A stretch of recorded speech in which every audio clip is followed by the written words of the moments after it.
Speak sponsored by rxcardclub.com. Get a free prescription drug card and save up to 85% on prescription drugs. rxcardclub.com. What happens to your blood pressure when you take a spoonful of olive oil daily? Olive oil, especially extra virgin olive oil, EVOO, may help promote healthier blood pressure levels due to its unsaturated fat and polyphenol content.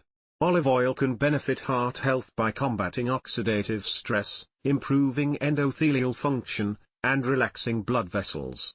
Consuming a daily spoonful of olive oil, especially when replacing less healthy saturated fats, can have positive effects on blood pressure over time. When choosing olive oil, opt for EVOO from a reputable source, and look for features like a harvest date and free fatty acid level to indicate higher quality. Olive oil can be easily incorporated into the diet in various ways, such as using it for cooking, dipping bread, or drizzling on salads. rxcardclub.com.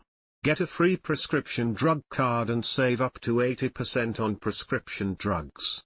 Less than /speak.